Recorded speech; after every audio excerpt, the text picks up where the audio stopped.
өзім басқа кетем. Осы Іле ауданы Жайнақ ауылында 31-ші орта мектептің бастауыш сынып мұғалімі Амангүл Тоқтарова болады. Бүгінгі менің тақырыбым бастауыш сынып оқушылардың функционалдық сауаттылығын қалыптастырудың тиімді жолдары деп аталады. Енді мен бұл жерде жаңағы функционалдық сауаттылық не екенін, оны жаңағы тоқтамай ақ қойып, мұғалімдер айтып кетті ғой. Енді ол функционалдық сауаттылықтың жаңағы қалай қолдану керек, оны үш түрлі бағытта дамытамыз. Ол оқу сауаттылығы, математика сауаттылығы, жаратылыстану сауаттылығы негіздерінде қалыптасады. Яғни оқу сауаттылығы бастауыш сыныпта қазақ тілі мен әдебиет оқулықтарының өзі осы оқу сауаттылығының негізінде жасалған.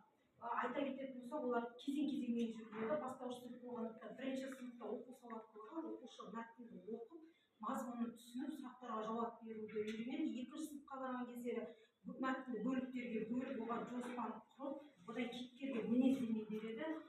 Үшінші, төртінші сыныпқа барған кездері оқушы мәтіндегі негізгі ойды анықтап, және мәтіндерді бір-бірімен салыстырады.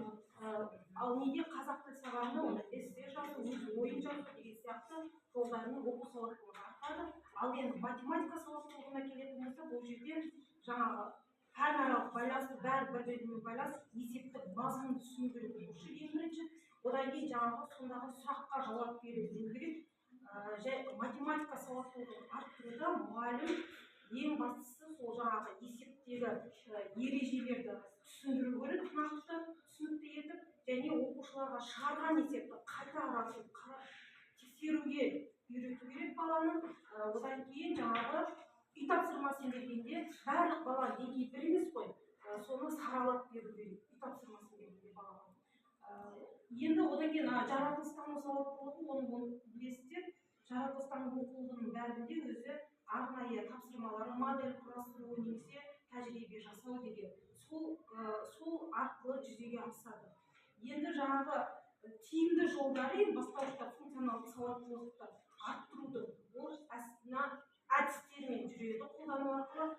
Айтамыз ғой, біз әдіс ол құлып, ал оны ашатын тіл ол тәсіл екен. Мына біздің қолданып жүргеніміздің бәрі ол тәсіл.